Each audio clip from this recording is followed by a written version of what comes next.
오늘 하나님 말씀은 빌립보서 2장 13절 제가 읽어 올립니다. 너희 안에서 행하시는 이는 하나님이시니 자기의 기쁘신 뜻을 위하여 너희에게 소원을 두고 행하게 하시나니. 오늘 말씀의 제목은 꿈인가 욕심인가 입니다. 우리가 자주 꿈에 대해서 배웠듯이 꿈은 세상을 살아가는 데 매우 중요한 것입니다. 삶을 의미 있게 하고 집중하게 하고 방황치 않게 목표를 향해 달려가게 하는 중요한 삶의 원동력입니다. 그런데 꿈을 이루는 과정 중에 여러 가지 어려움이 있어요. 자신의 부족함이나 환경의 어려움이 우리를 힘들게 합니다. 그런데 그거보다 우리의 마음을 흔드는 중요한 요인이 한 가지 또 있어요.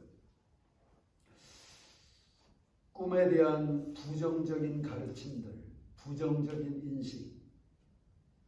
가끔 어떤 설교자는 꿈을 향해 가는 삶을 욕심을 쫓는 것으로 비난합니다. 혹은 속된 삶으로 비하시킵니다. 그들의 가르침이 잘못됐다고는 할 수 없어요. 그런데 치우쳐 있어요. 지나치게 치우쳐 있는 가르침으로 우리가 가진 꿈을 향한 열정을 흔드는 그런 설교들이 있는 것이 현실입니다. 그래서 우리가 분명한 성경적 가치관인 꿈에 대해서 흔들리지 않는 여러분 마음속에 성경적 기준을 세워야 돼요. 그래야지 앞으로 여러분들이 세상에 나가서 자신의 꿈을 펼쳐나갈 때 그런 설교를 들어도 어떤 부분까지는 옳다. 그런데 어떤 부분은 치우쳤다라고 분별할 수 있습니다. 오늘 알아봅니다. 첫째, 꿈은 욕심이 아닙니다. 여기 어떤 대기업이 있습니다. CEO는 직원을 채용해 각자의 역할을 맡깁니다. 사무실에서 사무직을 보는 직원이 있고 그 발로 뛰는 영업직 현장에서 일하는 그런 직원들이 있고 기술자로 일하는 엔지니어가 있어요. 각자의 역할이 있습니다. 그렇게 대기업이 운영되어 나가요. 그와 같이 하나님도 세계를 운영하십니다. 운영하기 위해 각 사람에게 역할을 맡기셨어요. 각자의 재능을 두셔서 세계 곳곳에 세우신 것입니다. 그렇게 우리에게 맡겨주신 역할이 우리 꿈이 되는 것이에요. 이거 제가 여러 번 설명했고 여러분들이 알고 있어요. 누구는 아티스트의 꿈, 누구는 엔지니어의 꿈, 누구는 사업가의 꿈. 그렇게 꿈은 하나님이 주신 것입니다. 여러분들이 선택한 것이 아니에요. 여러분들이 이 세상에 오기 전부터 태초부터 하나님이 여러분들을 이때에 이 세상에 보내시고 이런 재능을 주셔서 이 길을 가게 하겠다라는 계획 속에서 여러분들에게 마음속에 심어주신 계획이 여러분의 꿈이 된 거예요. 시편 139편 16절에 이렇게 말씀하십니다. 나의 형질이 갖추어지기 전부터 주님께서는 나를 보고 계셨으며 나에게 정하여진 날들이 아직 시작되기도 전에 이미 주님의 책에 다 기록되었습니다. 나에게 정하여진 날들이랍니다. 여러분들에게 정하여진 날들, 여러분에게 정해진 역할이 있고 그 역할이 우리의 꿈이 된 것이에요. 꿈은 또한 세상을 이끌어 나가시는 하나님의 방법입니다. 하나님이 세상에 이루고자 하시는 뜻을 사람에게 꿈으로 주셔요. 사람은 그 꿈을 이루기 위해 노력합니다. 하나님은 그 꿈을 이룰 수 있도록 도와주십니다. 사람의 꿈이 이루어졌다는 것은 하나님의 세상을 향한 계획이 이루어졌다는 거예요. 자, 그 예가 성경에 있습니다. 하나님이 아브라함에게 꿈을 주십니다. 늙어 자식이 없는 아브라함에게 아들을 주겠다고 약속하셔요. 아브라함이 아들을 받을 꿈을 갖고 하나님의 약속을 따라 떠나갑니다. 그리고 마침내 100세가 되었을 때 꿈이 이루어집니다. 아들을 얻게 되었어요. 아브라함에게 있는 꿈이 이루어졌지만 동시에 하나님의 계획이 이루어진 것입니다. 어떻게? 하나님은 예수 그리스도를 세상에 보내실 계획을 갖고 계셨어요. 그런데 갑자기 어느 날 20세기에 누군가 일어나서 내가 하나님의 아들입니다. 내가 메시아입니다. 내가 여러분들을 구원할 구원자입니다. 라고 한들 누가 믿겠어요? 그 사람이 어떤 탁월한 지혜와 어떤 기적을 일으킨들 누가 그를 믿고 따를 수 있겠어요? 그래서 하나님이 인류의 역사를 통해서 메시아를 세상에 보내실 계획을 세운 거예요. 그 첫 번째 인물로서 아브라함을 선택해서 꿈을 주신 거예요. 그래서 아브라함이 이삭을 낳고 이삭이 야곱을 낳고 야곱이 12아들을 낳고 그 12아들이 12지파가 돼서 200만 이스라엘 백성들이 되었고 200만 이스라엘 백성들 그들을 통해서 계속되어지는 그 1000년 이상의 예언을 통해서 내가 메시아를 보낼 것이다. 이스라엘 백성들이 기다리고 기다린 끝에 예수 그리스도가 이 땅에 오신 거예요. 아브라함 한 사람의 꿈이 이루어졌을 때 하나님의 놀라운 계획이 이루어진 것입니다. 빌립보서 오늘 읽었었던 그 본문 말씀 2장 13절 너희 안에서 행하시는 이는 하나님이시니 자기 기쁘신 뜻을 위하여 너희에게 소원을 두고 행하게 하시나니 하나님의 뜻을 우리에게 소원으로 꿈으로 주신다는 거예요. 하나님이 우리 마음에 소원, 꿈을 주셔서 그 꿈을 행하게 하신다는 거예요. 그러므로 여러분 꿈은 고귀한 사명이에요. 여러분들 개인의 어떤 목표, 삶의 목표 이전에 하나님과의 동역이에요. 하나님의 뜻을 이 땅에 이루어드리는 일이에요. 얼마나 존귀한 일입니까? 얼마나 고귀한 일입니까? 우리 삶의 진정한 의미가 되는 겁니다. 그러므로 꿈을 이루기 위해 우리가 마음을 다해서 힘쓰다 보면은 한눈 팔지 않고 방황하지 않고 또 내 힘만으로 될 수가 없으니까 주님 앞에 나아가고 기도하게 되고 주님을 의지하게 되고 세속으로 멀리하게 되고 그러면서 여러분들이 하나님의 사람이 되어가게 하는 것. 꿈은 여러 가지로 우리에게 중요한 의미가 되는 것입니다. 그러므로 꿈을 향해 달리는 삶에 대해서 욕심을 채우려는 것이다. 저속한 삶이다 라고 하는 가르침들 어리석은 거예요. 한 면만 보는 거예요. 여러분 모세는 120세 인생의 마지막 순간까지 꿈을 향한 간절함이 있었어요. 모세가 이스라엘 백성을 이끌고 40년 동안 광야를 지났습니다. 드디어 120세 됐을 때 하나님이 약속하신 그 젖과 꿀이 흐르는 가나안 땅 앞에 섰어요. 노예 생활하던 이스라엘 백성들이 드디어 한 국가를 이룰 순간이 왔어요. 모세가 평생 꿈꾸던 순간. 그런데 하나님이 모세에게 너는 가나안 땅에 들어가지 못한다 라고 말씀하셨어요. 청천벽력 같은 충격의 말씀이었어요. 지금껏 어떻게 광야를 건너왔는데 꿈이 이루어질 순간을 눈앞에 두고 꿈에 그리던 축복의 땅에 너는 들어가지 못한다. 신명기 3장 25절 27절 이렇게 기록이 되어 있습니다.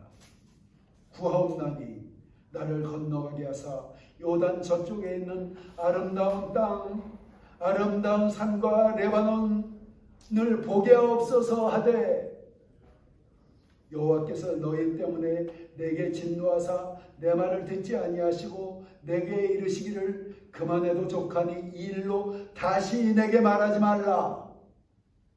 너는 비스가 산 꼭대기에 올라가서 눈을 들어 동서남북을 바라고 내 눈으로 그 땅을 바라보라. 너는 이 요단을 건너지 못할 것이니라.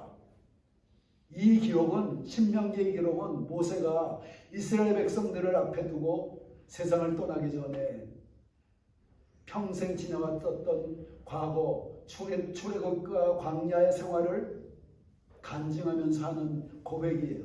그러니까 여기 보니까 너는 이 일로 다시 내게 말하지 마라, 이렇게 하나님이 내게 말씀하셨어 라는 고백은 모세가 여러 번 하나님께 부탁했다는 거예요. 하나님이 영감을 주셔서 세미한 음성으로 너는 들어가지 못할 것이다 라고 했을 때 모세가 너무나 황당하니까, 꿈이 너무나 간절했기에 하나님 제가 들어가게 해주세요, 여러 번 기도했다는 의미예요.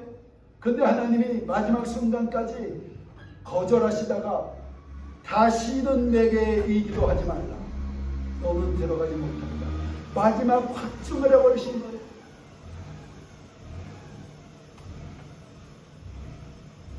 모세 같은 깊은 영성을 가진 사람, 꿈에 대해서, 그 자신의 인생의 꿈에 대해서 마지막 순간까지 내려놓지 못한 거예요. 모세 같은 위대한 하나님의 사람이. 물론 모세의 꿈은 민족 구원이라는 매우 크고 원대한 것이에요. 우리의 꿈은 모세에 비하면 매우 작은 것일 수 있어요. 그러나 여러분, 자동차에 엔진이 있고 바퀴를 잠그는 작은 나사가 있어야 자동차가 완성되듯이, 여러분들이 아무리 작은 꿈일지라도 이 세계를 운영하는 하나님의 한 중요한 사명자라는 사실을 기억하시기 바랍니다. 모세의 꿈이나 여러분의 꿈이나 하나님이 주신 것은 동일해요. 가치가 동일해요. 크기만 다를 뿐이야. 꿈이 왜 욕심입니까? 꿈은 하나님과의 동역이에요. 꿈은 하나님의 사명을 이루어드리는 일이에요. 너무나 중요한 거예요.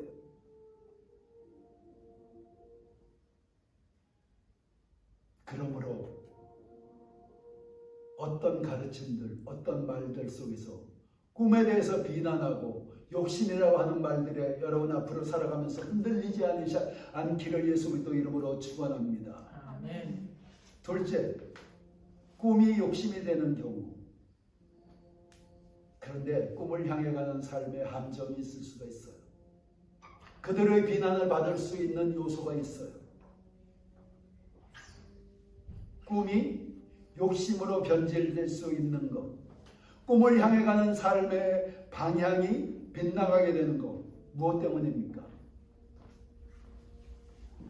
꿈이 목적이 되어야 되는데 물질이나 명예, 세속적인 것들이 목적이 되어버리면 변질이 일어나기 시작해요. 그렇게 변질되는 경우를 살펴보겠습니다. 몇 개월 전에 우리 동네에 햄버거 집이 생겼어요.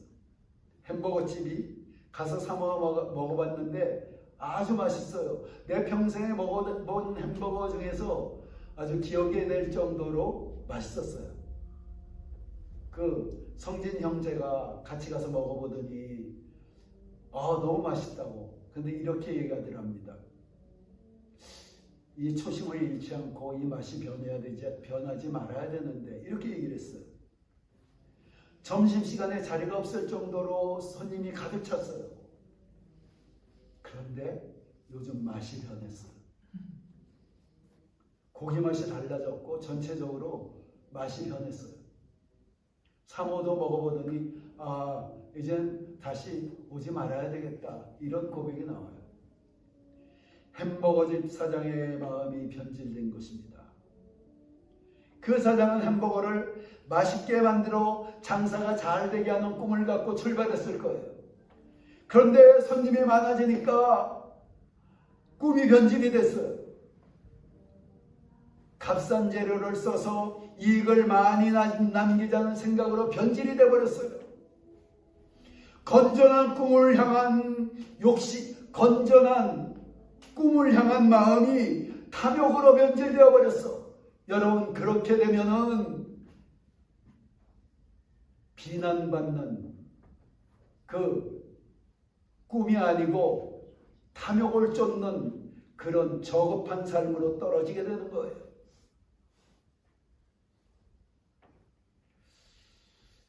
세상 일은 탐욕이 들어오는 순간 서서히 잘못되게 됩니다. 삶의 방향이 잘못되었기 때문입니다. 성경에서 죄라고 말하는 히브리어는 하타트라고 표현이 되어 있어요. 그런데 그 하타트라는 표현은 관역이 빗나갔다, 길을 잘못 들었다, 이런 뜻이에요. 꿈의 길에서 빗나간 상태, 물질에 대한 탐욕과 세상의 욕심, 명예에 대한 그 탐욕으로 꿈이 변질되는 게 죄라는 것입니다. 그리고 그 죄는 서서히 빠져들어서 어느 날 보니까 깊은 수렁에 빠져 있어요. 우리가 주변에서 그런 사람들을 너무나 많이 보게 됩니다. 그래서 옛날에 한국의 소주의 그런 어떤 개념은 세상 사람들과 갖고 있어요. 처음처럼 초심을 잃지 말자. 한국의 중년 사업가에 대한 이야기를 들었습니다. 사업을 하는데 사업이 괜찮게 진행이 됐어요. 건물에 대한 욕심이 생겼어요. 왜냐하면 한국 사회는 건물을 사면은 수년, 10여 년 후에는 수십억이 오를 수 있는 아주 좋은 투자자이기 때문에, 투자처이기 때문에.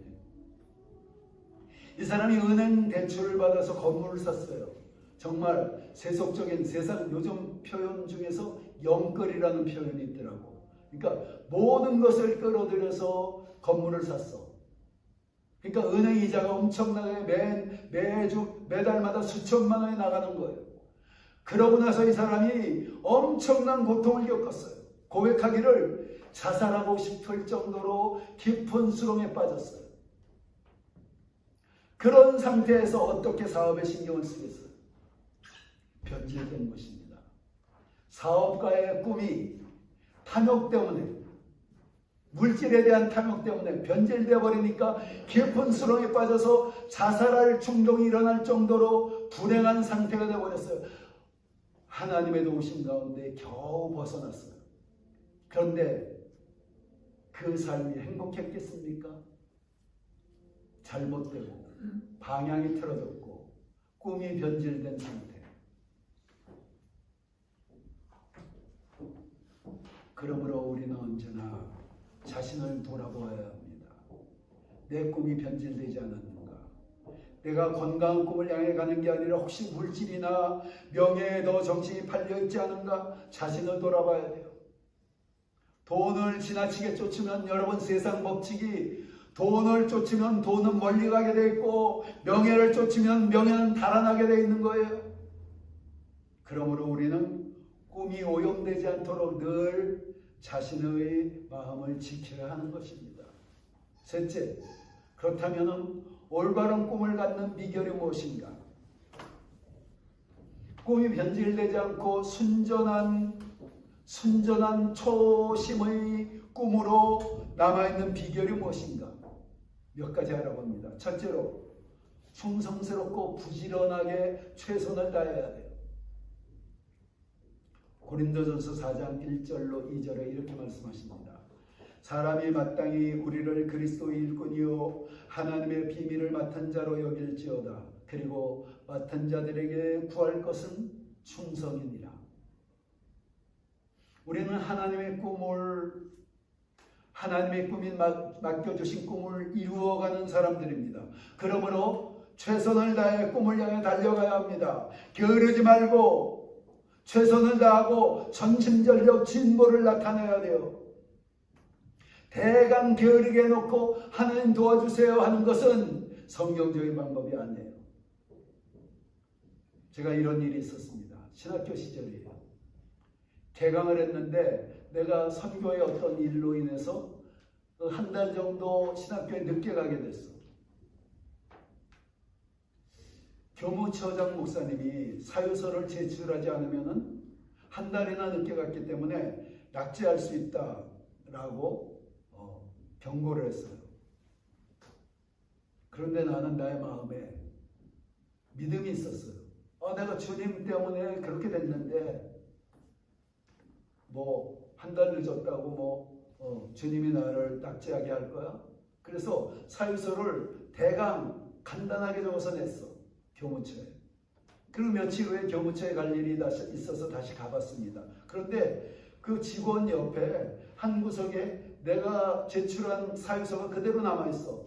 이거 학장님한테 제출돼야 되는 거 아닙니까? 물어봤더니 깜빡 잊었네.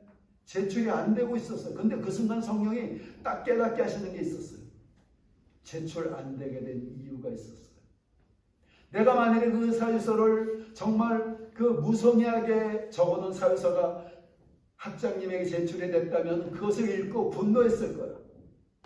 한 달이나 늦은 주제에 이게 뭐야? 그리고 낙제를 했을 거야. 하나님이 그 순간적으로 깨닫게 하셨어. 그래서 정성스럽게 사유를 잘 설명하면서 호소했어요. 그리고 그것을 올리게 됐어요. 그래서 낙제되지 않고 통과됐어요. 그때 제가 배운 게 있었어요.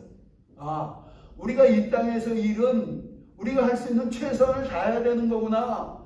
그래야지 그 다음에 하나님도 역사하시는 거구나.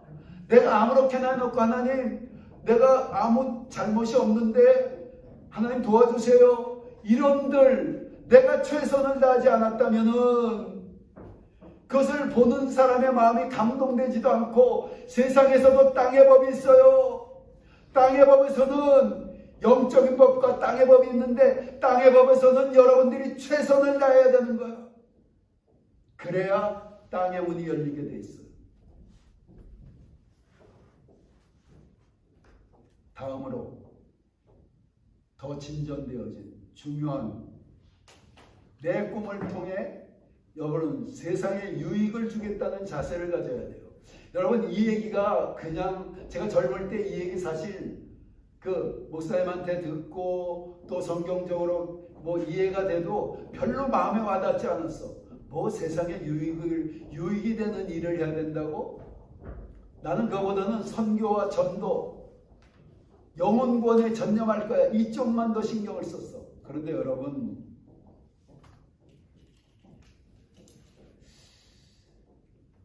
내가 하는 일, 내 꿈을 통해서 사람들에게 유익을 주고 세상에 기여하는 일을 해야 되겠다라고 마음을 먹으면은 하나님이 축복하시고, 음식점을 하는 사람은 좋은 재료로 맛있는 음식을 만들어서 손님들이 내 음식을 먹고 그리고 행복해지고 건강해지는 목표, 이게 이웃에게 유익을 주는 자세예요.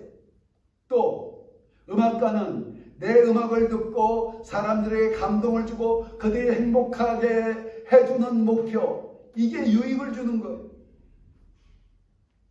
그리고 엔지니어는 내 기술로 뭔가 새로운 기술을 개발하고 내 기술을 통해서 사람들을 돕겠다 하는 이 공익적인 목표를, 여러분 공익적인 목표를 가질 때 하나님이 축복하셔요.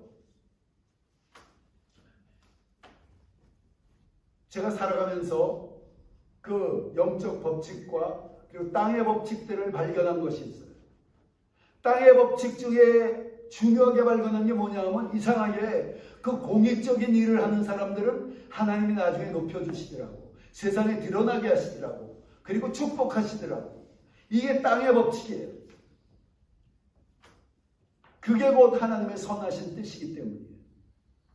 로마서 12장 2절에 이렇게 기록이 되어 있어요. 너희는 이 세대를 본받지 말고 오직 마음을 새롭게 함으로 변화를 받아 하나님의 선하시고 기뻐하시고 온전하신 뜻이 무엇인지 분별하도록 하라.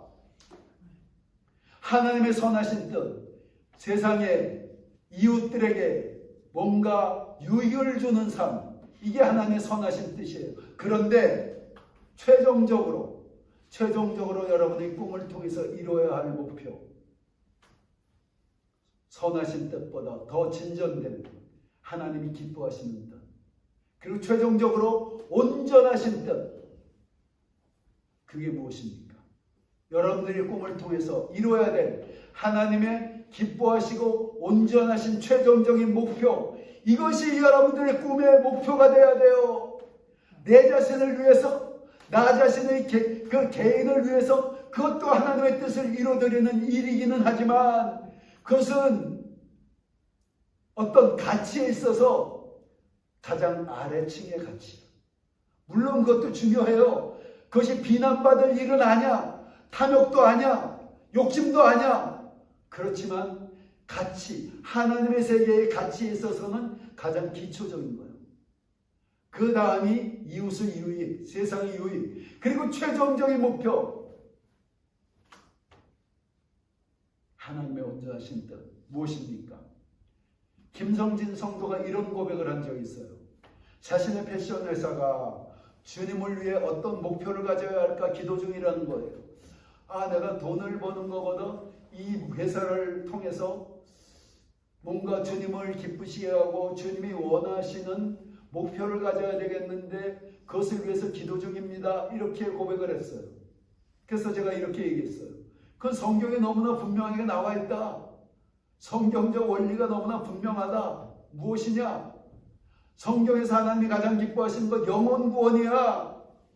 선교와 구제, 이게 성경에 하나님을 향해서는 영적 법칙 속에서는 선교, 영혼 구원, 그리고 이 세상 땅을 딛고 살아가는 이 세상의 법칙 속에서는 가난한 자들을 돕는 것, 이게 하나님의 가장 온전하신 뜻이란 말입니다. 당신의 회사를 통해서 선교와 구제하는 게 그 회사의 목표가 되어야 돼요. 여러분들의 꿈이 그런 것입니다.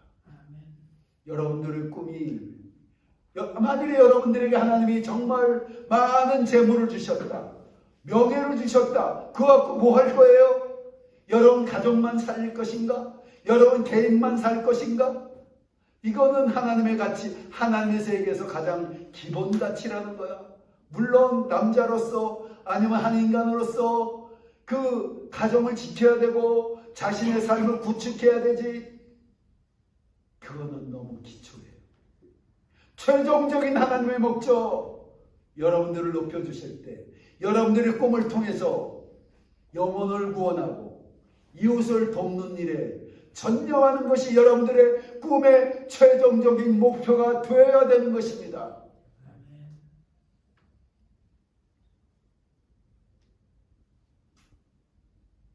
잠언 10장 22절에 이렇게 기록이 되어 있습니다. 여호와께서 복을 주시기 때문에 사람이 구하게 되는 것이지 노력만 한다고 부자가 되는 것은 아닙니다. 현대인의 성경이에요. 하나님이 우리의 꿈을 통해 물질을 주셨다면 하나님이 기뻐하시고 온전하신 뜻에 따라 우리는 선교에 힘쓰고 구제에 넉넉한 마음을 가져야 하는 것입니다. 우리는 그동안 꿈을 이루는 비결에 대해서 내가 많이 얘기했어요. 그 영상의 법칙, 말의 법칙, 목표를 설정하는 법칙 등 여러 가지 영적인 법칙과 그리고 또 심리적인 법칙들을 통해서 꿈을 이루는 비결들에 대해서 많이 여러분들에게 설교를 했어요. 그러나 오늘 이 설교는 꿈을 이루는 목적에 대해서 알아본 것입니다.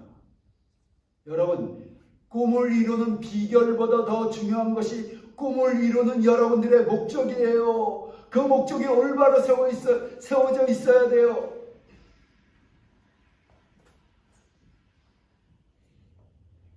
우리는 더 높은 곳을 향하여 나가야 됩니다.